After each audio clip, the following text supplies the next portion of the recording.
والدین کے رویوں میں اولاد کے لیے جو نرمی ہوتی ہے، اس نرمی کی وجہ سے عمومی طور پہ جو لاڈ ہوتا ہے، پیار ہوتا ہے، وہ پھر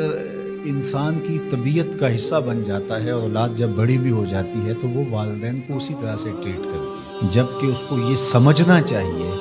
کہ اللہ رسول کے بعد اگر سب سے فائق حق کسی کے ہیں تو وہ والدین کے، اور ان کی ناراضگی اللہ کی ناراضگی ہے، اور ان کی رضا اللہ کی رضا ہے۔ ان کو خوش کر دینا اللہ کو راضی کر دینے کے مترادف ہے، اور ان کو ناراض کرنا اللہ کو ناراض کرنے کے مترادف ہے۔ اور یہ بات ذہن میں رکھیے گا کہ اگر والدین راضی نہیں ہیں تو رب بھی راضی نہیں ہے۔ اللہ کی رضا نصیب ہی نہیں ہو سکتی، آپ کے عمل، آپ کی محنتیں، آپ کے سجدے اور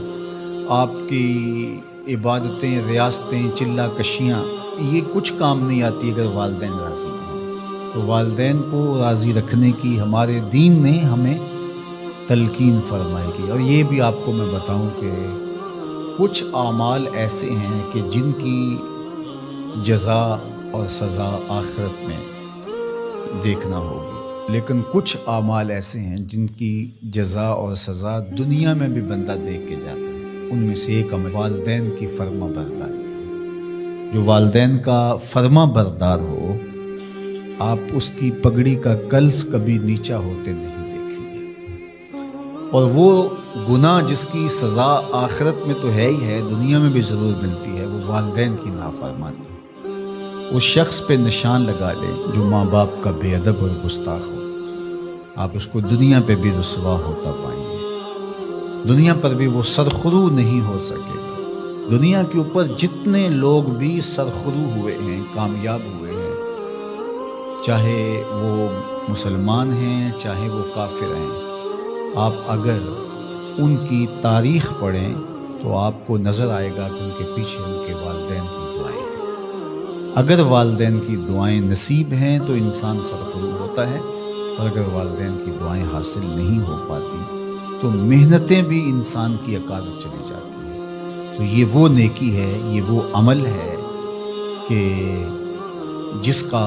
صلہ دنیا میں بھی اور آخرت میں بھی ملتا ہے، اور یہ بدعملی والدین کی نافرمانی ایسا جرم ہے کہ جس کی سزا دنیا میں تو ہے ہی ہے، آخرت میں بھی، اور دنیا میں دونوں میں اس کو جو ہے وہ حاصل کرنا پڑتی ہے۔ والدین نیکوکار ہوں، صالح ہوں، پاکیزہ عمل ہوں تو ان کی تو عزت اولاد کرے گی ہی کرے گی، والدین برے ہی کیوں نہ ہوں، یا والدین بہت گناہ گار ہیں، شرابی ہیں اور بدکار ہیں اور اعمال بد ہیں، تو ان کی توہین نہیں کی جائے گی، اور اس بد اعمالی کی وجہ سے ان کے لیے دعائے خیر کی جائے گی۔ حتیٰ کہ والدین کافر بھی ہوں تو ان کا کفر اپنی جگہ پہ ہے، لیکن اولاد ان کافر والدین کی بھی توہین نہیں کرے گی،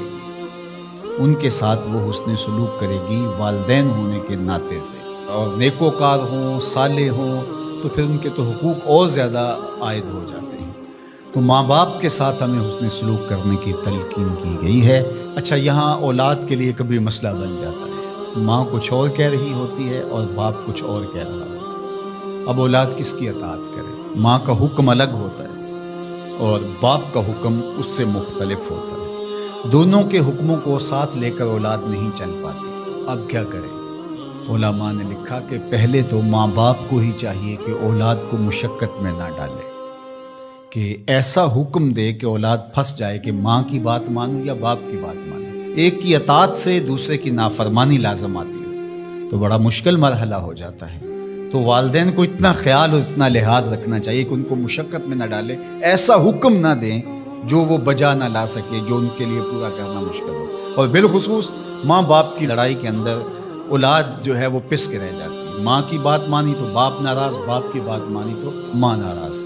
تو اس میں ایک تو والدین کو ہی چاہیے، لیکن کبھی اولاد پھنس جائے تو مسئلہ شرعی سن لیجیے، وہ یہ ہے